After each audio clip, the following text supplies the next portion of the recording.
नमस्कार. आज दिनांक 2 जुलै 2026. आजच्या चालू घडामोडींच्या व्हिडिओमध्ये मी अभिजित तुमच्या सर्वांचं सहर्ष स्वागत करतो. आजच्या व्हिडिओमधील प्रश्न आपल्याला पोलीस भरती, तलाठी भरती, वनरक्षक भरती, त्यासोबतच दारूबंदी आणि इतर सर्व सरळ सेवा भरती परीक्षा ज्यामध्ये कामगार आयुक्तालय आणि इतर सर्व परीक्षा येतात, या सर्वांसाठी उपयुक्त राहणार आहे. त्यामुळे जर तुम्ही यापैकी कोणत्याही परीक्षेसाठी तयारी करताय तर हा व्हिडिओ पूर्ण पहा आणि आवडल्यास व्हिडिओला लाईक नक्की करा. आता सुरुवात करूयात आजच्या प्रश्नांना. या ठिकाणी पहिला प्रश्न आहे, तमिळनाडूच्या कल्पकम येथे सुरू झालेला जगातील पहिला अणुऊर्जा आधारित हायड्रोजन प्रकल्प कोणत्या सायकलवर आधारित आहे? आता या ठिकाणी पहा प्रश्न काय आहे, जगातील पहिला अणुऊर्जा आधारित हायड्रोजन प्रकल्प कुठे सुरू झाला? तमिळनाडूच्या कल्पकम या ठिकाणी. आणि मित्रांनो, यामध्ये कोणत्या प्रकारचे रिॲक्शन होते? तर कॉपर क्लोरीन सायकल रिॲक्शन होते. म्हणून याचं उत्तर असणार आहे पर्याय बी. हा जो प्रकल्प आहे तो कॉपर क्लोरीन सायकलवर आधारित आहे. महत्त्वाची माहिती कोणत्या याच्यामध्ये, तर कोणत्या ठिकाणी जगातील पहिला अणुऊर्जा आधारित हायड्रोजन प्रकल्प सुरू झालाय? तर तो तमिळनाडूतील कल्पकम या ठिकाणी सुरू झालेला आहे.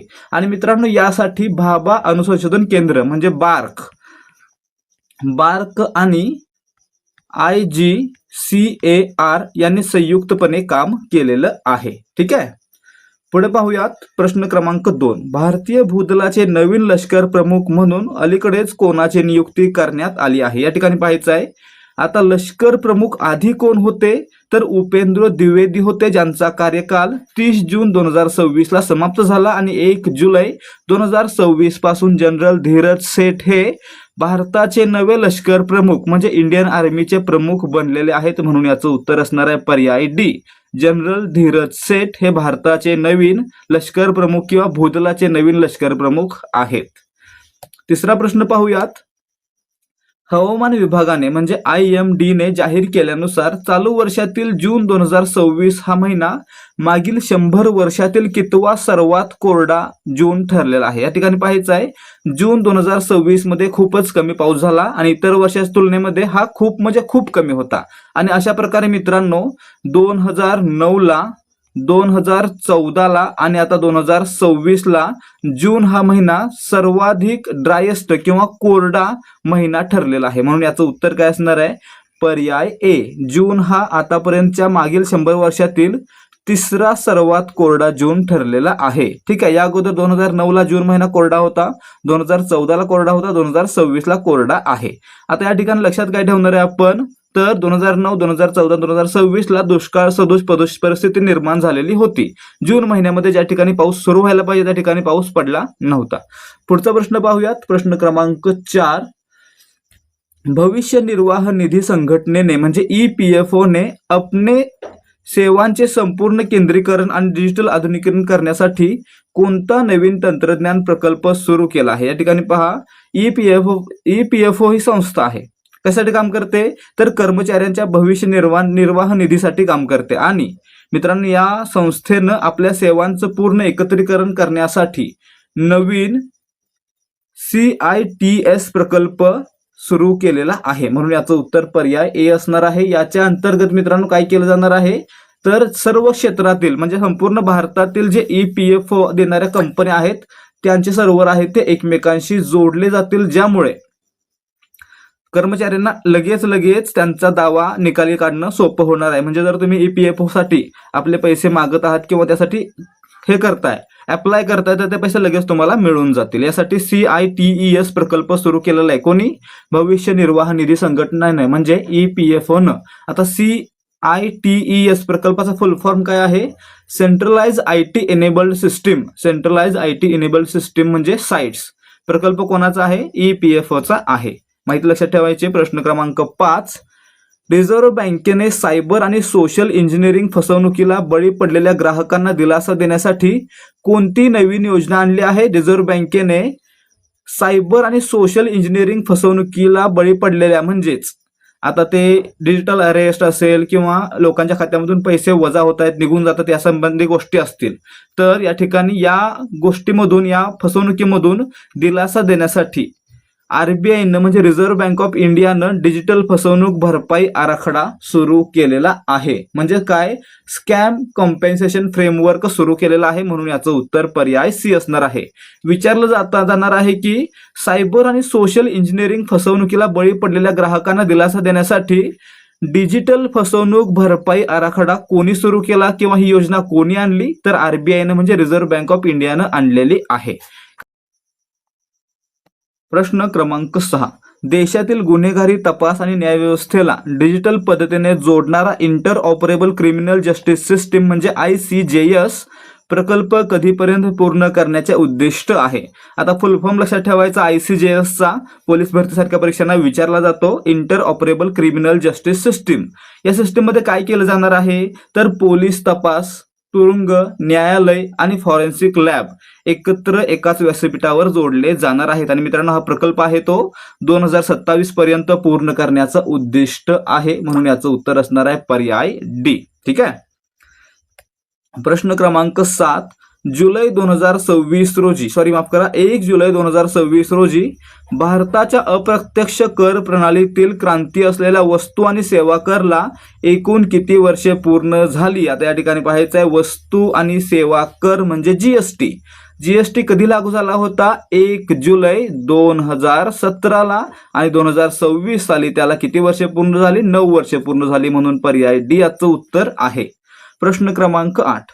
परदेशात राहणाऱ्या अनिवासी भारतीयांना डिजिटल आणि पेपरलेस ओळख देण्यासाठी सरकारने कोणती नवीन सुविधा अधिकृतपणे सुरू केलेली आहे. परदेशात राहणारे अनिवासी भारतीय म्हणजे काय, OCI overseas citizens of India. आणि मित्रांनो, यांना डिजिटल किंवा ऑनलाईन ओळख देण्यासाठी, पेपरलेस ओळख देण्यासाठी सरकारनं EOCI कार्ड म्हणजे इलेक्ट्रॉनिक OCI कार्ड ही नवीन सुविधा सुरू केलेली आहे, म्हणून याचं उत्तर असणार आहे पर्याय ए. परदेशातील अनिवासी भारतीय नागरिकांचं ओळखपत्र म्हणजे काय, तर OCI. यांना काय म्हणायचं, OCI म्हणायचं मित्रांनो. त्यांचं ओळखपत्र काय असणार आहे, EOCI कार्ड असणार आहे. ठीक आहे. प्रश्न क्रमांक 9. केंद्रीय आरोग्य मंत्रालयाने नवजात बालकांपासून ते शाळकरी मुलांपर्यंतच्या आरोग्यावर लक्ष ठेवण्यासाठी कोणती नवीन योजना सुरू केलेली आहे. केंद्रीय आरोग्य मंत्रालय यांनी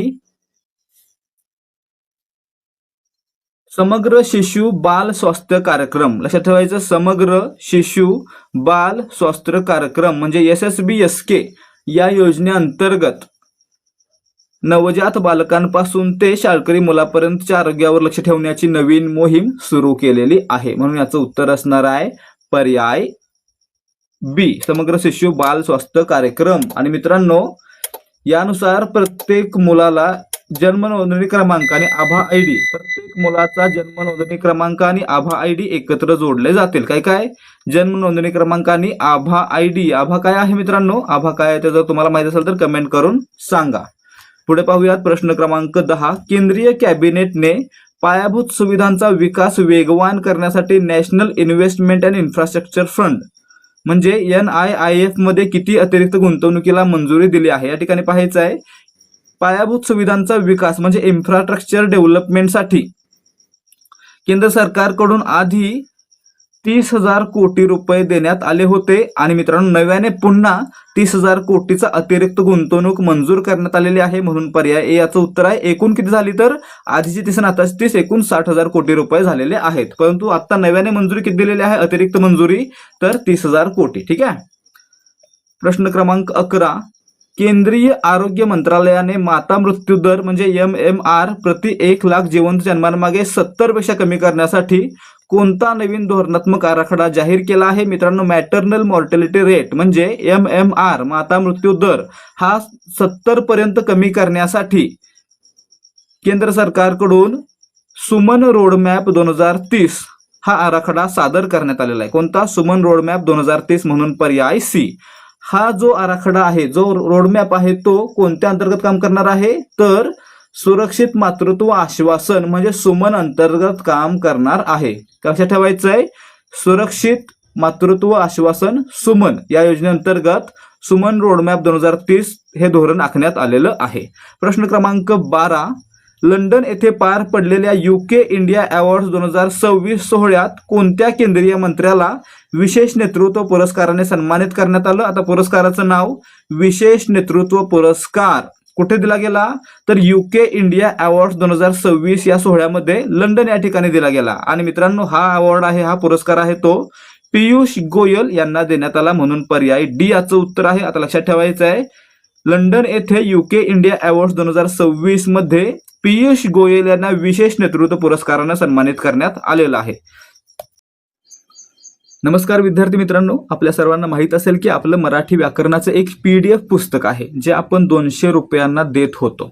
त्याच्यामध्ये काय होतं तर प्रश्नोत्तराच्या माध्यमातून प्रत्येक टॉपिकचा सराव होता आणि प्रत्येक टॉपिकवर किमान 200 ते 250 प्रश्न होते. अशा प्रकारे हे 870 पानांचं PDF पुस्तक आपण 200 रुपयांना देत होतो. त्यासोबतच 168 पानांच्या PDF नोट्स आपण देत होतो आणि त्यासोबतच 10 मराठी व्याकरणाच्या प्रश्नपत्रिका आहेत ज्या स्पष्टीकरणासह आपण देत आहोत. अशा प्रकारे आपल्या पूर्ण सिरीजची किंमत 200 रुपये होती, परंतु आपण ती किंमत कमी करून 3 जुलैपर्यंत म्हणजेच आपल्या ध्येयाधिकारी स्पर्धा परीक्षा मंचच्या वर्धापन दिनापर्यंत ऑफर देत आहोत फक्त 50 रुपयांची. ऑफर देत आहोत फक्त 50 रुपयांची. यामध्ये आपल्याला 870 पानांची PDF, त्यासोबतच 168 पानांच्या नोट्सची PDF आणि 10 मराठी व्याकरणाच्या स्पष्टीकरणासह प्रश्नपत्रिका आपल्याला फक्त 50 रुपयांमध्ये मिळणार आहेत. या प्रश्नपत्रिका जर तुम्हाला हव्या असतील तर काय करायचं, याचा फ्री डेमो पाहायचा. हा डेमो कसा पाहता येईल तर 75 17 24 91 19 या नंबरवर व्हॉट्सअप किंवा टेलिग्रामवरून मेसेज पाठवायचा. तो मेसेज पाठवल्यानंतर तुम्हाला आम्ही A to Z मराठी व्याकरण आणि मराठी व्याकरण नोट्स या PDFचा डेमो देऊ. हा डेमो पाहिल्यानंतर तुम्ही ठरवू शकता की 50 रुपयांमध्ये तुम्हाला या गोष्टी मिळू शकतात का, आणि जर तुम्हाला वाटेल, योग्य वाटेल, तर तुम्ही हा संच खरेदी करू शकता, ज्यामध्ये तुम्हाला काय मिळेल, एक 870 पानांची PDF, दुसरी 168 पानांची PDF आणि 10 मराठी व्याकरणाच्या PDF प्रश्नपत्रिका, ज्याच्यामध्ये असेल प्रत्येक प्रश्नाचं मुद्देसूद आणि संपूर्ण स्पष्टीकरण. हे सर्व केल्यानंतर तुम्हाला मराठी व्याकरण दुसरी कुठे पाहायची गरज नाहीये आणि हे सर्व आपल्याला MPSC, तलाठी, पोलीस भरती, त्यासोबतच सर्व सरसेवा भरती परीक्षांसाठी उपयुक्त राहणार आहे. त्यामुळे जर तुम्ही यापैकी कोणत्याही परीक्षेसाठी तयारी करताय आणि तुम्हाला मराठी व्याकरणाचा संपूर्ण सराव करायचा आहे तर हा संच आपल्याला अत्यंत उपयुक्त राहील आणि हा संच आपल्याला मिळणार आहे फक्त 50 रुपयांना. ऑफर फक्त 3 जुलै 2026 पर्यंत लागू असणार आहे, त्या अगोदर खरेदी करा. प्रश्न क्रमांक 13, संशोधन आणि नाविन्यपूर्ण प्रकल्पांच्या तांत्रिक तयारीचे मूल्यमापन करण्यासाठी केंद्र सरकारच्या प्रधान वैज्ञानिक सल्लागार कार्यालयाने म्हणजेच OPSA ने कोणते नवीन व्यासपीठ विकसित केले आहे? OPSA कडून TRL कंपास प्लॅटफॉर्म म्हणजे टेक्नॉलॉजी रेडिनेस कंपास किंवा technology readiness level TRL compass platform launch केलेला आहे, म्हणून याचं उत्तर पर्याय A असणार आहे. लक्षात ठेवायचं आहे, TRL चा फुल फॉर्म टेक्नॉलॉजी रेडिनेस लेवल. आणि मित्रांनो, यामध्ये 9 स्तर असणार आहेत. पुढे प्रश्न क्रमांक 14, केंद्रीय सूक्ष्म लघु आणि मध्यम उद्योग मंत्रालयाच्या म्हणजे MSME मंत्रालयाच्या अंतर्गत कर सल्ले आणि व्यवसाय वाढीसाठी विद्यार्थ्यांना प्रशिक्षित करणारी कोणती नवीन योजना कार्यान्वित केली जात आहे? आता या ठिकाणी पहा, MSME अंतर्गत जे उद्योगधंदे आहेत त्यांना सल्ला देण्यासाठी, त्यांच्या व्यवसायाच्या वाढीसाठी काही लोकांना प्रशिक्षित केलं जाईल आणि त्यांना सल्ला देण्यासाठी त्या ठिकाणी ठेवलं जाईल. अशी मित्रांनो योजना आहे कोणती? कॉर्पोरेट मित्र योजना, म्हणून याचं उत्तर पर्याय C असणार आहे. हे काय करतील कॉर्पोरेट मित्र आहेत ते? तर MSME उद्योगांना व्यवसाय वाढवण्यासाठी मार्गदर्शन करतील आणि मित्रांनो यासाठी प्रशिक्षण देणारी संस्था कोणती असेल? केंद्रीय सूक्ष्म लघु आणि उद्योग मंत्रालय. ठीक आहे, पुढे पाहूयात. प्रश्न क्रमांक 15, औषध पुरवठा साखळी बळकट करण्यासाठी आणि बनावट औषधांची विक्री रोखण्यासाठी केंद्रीय आरोग्य मंत्रालयाने औषध वेष्टनावर काय सक्तीचे केले आहे? तर बारकोड किंवा QR हा सक्तीचा केलेला आहे, म्हणून याचं उत्तर पर्याय C असणार आहे. या बारकोडद्वारे आपल्याला बनवणारी कंपनी आणि त्यामध्ये असलेले कंटेंट्स या सर्वांची माहिती मिळणार आहे. प्रश्न क्रमांक 16, व्यापारी आणि निर्यातदारांना जागतिक बाजारपेठ मिळवून देण्यासाठी कोणत्या भारतीय पेमेंट गेटवेने गुगल पे कार्ड पेमेंट आंतरराष्ट्रीय स्तरावर लॉन्च केले आहे? या ठिकाणी पहा, पेग्लोकल नावाच्या एका पेमेंट गेटवेने गुगल पे कार्ड पेमेंट आंतरराष्ट्रीय स्तरावर लॉन्च केलेलं आहे, म्हणून याचं उत्तर पर्याय D असणार आहे. आणि मित्रांनो, याचा वापर कशासाठी होणार आहे? तर बाहेरून व्यापाऱ्यांना जे काही पैसे येऊ शकतात ते आता काय होतं तर रेमिटन्स स्वरूपात येतात, परंतु या ठिकाणी त्यांना थेट गुगल पे किंवा इतर UPI द्वारे पैसे घेता यावेत यासाठी पे ग्लोकल लॉन्च करण्यात आलेलं आहे. ठीक आहे. प्रश्न क्रमांक 17, CBSE बोर्डाने राष्ट्रीय शैक्षणिक धोरणाअंतर्गत कोणत्या वर्षापासून इयत्ता 9वी आणि 10वीच्या विद्यार्थ्यांसाठी 3 भाषा शिकणे बंधनकारक केले आहे? या ठिकाणी पाहायचं आहे, CBSE बोर्डानं भारतीय विद्यार्थ्यांना 2026 या वर्षापासून पुढे 2026 पासून पुढे 3 भाषा, कमीत कमी 3 भाषा शिकणं बंधनकारक केलेलं आहे, ज्याच्यामध्ये 2 भाषा भारतीय असतील आणि 1 भाषा ते परदेशी निवडू शकतात किंवा तिसरी देखील भारतीय असू शकते. ठीक आहे. म्हणजे 3 भाषा भारतीय किंवा कमीत कमी 2 भाषा भारतीय शिकाव्याच लागतील असं सक्ती CBSE बोर्डानं केलेली आहे. प्रश्न क्रमांक 18, भारतीय रिझर्व्ह बँकेने प्रसिद्ध केलेल्या वित्तीय स्थिरता अहवाल 2026 नुसार भारतीय बँकांचा gross NPA gross non performing assets घसरून गेल्या अनेक दशकातील कोणत्या निचांकी पातळीवर आलेला आहे? आता या ठिकाणी NPA म्हणजे काय? समजा एखाद्या बँकेमध्ये काहीतरी कर्ज आहे किंवा काहीतरी दिलेली रक्कम आहे, गुंतवणूक आहे, ज्याच्यावर बँक काहीच करू शकत नाहीये, ते गुंतवणूक परत पण येत नाहीये, ते कर्ज परत येत नाही, त्याला काय म्हणतोय आपण? NPA म्हणतोय, म्हणजे नॉन परफॉर्मिंग ऍसेट्स म्हणतोय. आणि मित्रांनो, अशा प्रकारे नॉन परफॉर्मिंग ऍसेट्स आहेत ते भारतामध्ये किती झालेले आहेत तर 1.8 पर्यंत कमी झालेले आहेत. म्हणजे या ठिकाणी भारताची अर्थव्यवस्था आहे ती मोठ्या गतीने विकसित होत आहे. या ठिकाणी जेवढा NPA कमी तेवढा मार्केटमध्ये पैसा जास्त. ठीक आहे, म्हणजे पर्याय B याचं उत्तर आहे. पुढे पाहूयात प्रश्न क्रमांक 19, नीती आयोगाने पर्यटन क्षेत्राला गती देण्यासाठी राज्यांमधील वाहनांवरील दुहेरी कर रद्द करून कोणता वाहतूक परवाना सुलभ करण्याची शिफारस केली आहे? या ठिकाणी पहा, ऑल इंडिया टुरिस्ट परमिट आहे. ठीक आहे, ऑल इंडिया टुरिस्ट परमिट आहे. यामध्ये काय केलं गेलं तर प्रत्येक ठिकाणी दिला जाणारा वेगवेगळा कर रद्द करून या ठिकाणी एकच कर करण्यासाठी ही प्रणाली विकसित करण्यात आलेली आहे, म्हणून याचे उत्तर पर्याय C असणार आहे. या ठिकाणी ऑल इंडिया टुरिस्ट परमिट आहे तो सुलभ करण्याची शिफारस या ठिकाणी नीती आयोगानं केलेली आहे. कोणी केली? नीती आयोगानं. काय केली तर ऑल इंडिया टुरिस्ट परमिट आहे ते सुलभ करावं किंवा त्यामधील त्या ज्या अटी आहेत त्या सुलभ कराव्यात. प्रश्न क्रमांक 20, रिम ऑफ द पॅसिफिक या हवाई बेटांवर सुरू असलेल्या जगातील सर्वात मोठा नौदल युद्ध सरावात भारताची कोणती युद्धनौका प्रामुख्याने भाग घेत आहे? या ठिकाणी पहा, रिम ऑफ द पॅसिफिक म्हणजे रिमपॅक 2026 हा सराव आहे तो कुठे पार पडतोय? अमेरिकेतील हवाई बेटावर पर्ल हार्बर या ठिकाणी पार पडतोय. यामध्ये भारताकडून INS सह्याद्री सहभागी होत आहे, म्हणून पर्याय A याचं उत्तर आहे. काय काय लक्षात ठेवणार आहे आपण? रिमपॅक 2026 कुठे पार पडतोय? अमेरिकेतील हवाई बेटांजवळ पर्ल हार्बर या ठिकाणी. आणि मित्रांनो, यामध्ये भारताकडून कोण सहभागी होतोय? INS सह्याद्री. ठीक आहे. प्रश्न क्रमांक 21, अलीकडेच प्रसिद्ध झालेल्या आर्थिक आकडेवारीनुसार आर्थिक वर्ष 2025-26 मध्ये अनिवासी भारतीयांकडून देशात येणाऱ्या पैशांचा ओघ किती अब्ज डॉलरच्या ऐतिहासिक विक्रमावर पोहोचलेला आहे? आता या ठिकाणी पहा,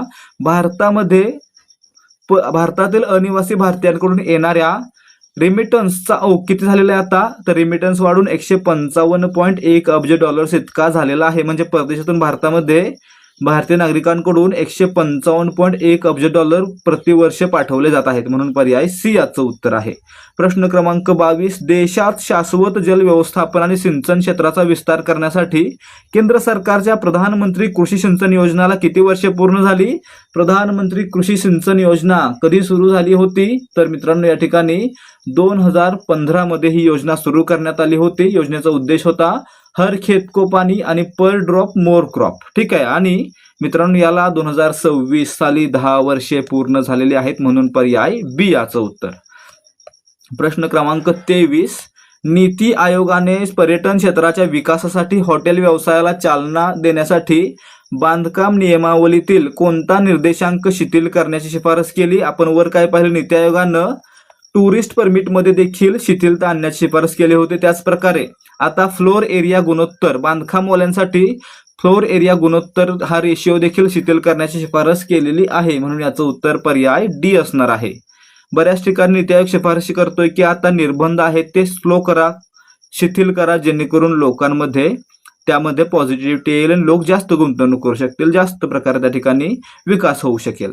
प्रश्न क्रमांक 24, जागतिक स्तरावर तीव्र होत चाललेल्या एल निनो प्रभावामुळे हवामान विभागाने जुलै 2026 मध्ये सरासरीच्या किती टक्क्यांपेक्षा कमी पाऊस होण्याचा अंदाज वर्तवलेला आहे? मित्रांनो, जुलै 2026 मध्ये सरासरीच्या 94% पाऊस कमी होण्याची शक्यता वर्तवली जात आहे, म्हणून याचं उत्तर पर्याय बी असणार आहे. ठीक आहे, कारण काय, एल निनो प्रभाव आहे.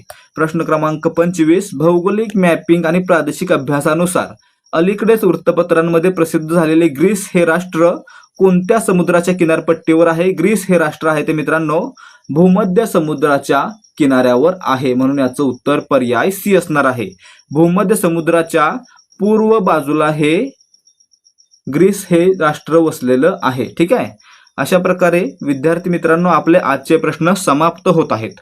जर तुम्हाला आजच्या प्रश्नांची उत्तरं समजली असतील आणि सांगितलेली माहिती आवडली असेल तर व्हिडिओला लाईक करा आणि अशाच प्रकारचे प्रश्नोत्तरांचे व्हिडिओ पाहण्यासाठी आपल्या चॅनलला सबस्क्राईब करा. भेटूयात पुढच्या भागामध्ये. तोपर्यंत जय हिंद, जय भारत आणि जय महाराष्ट्र.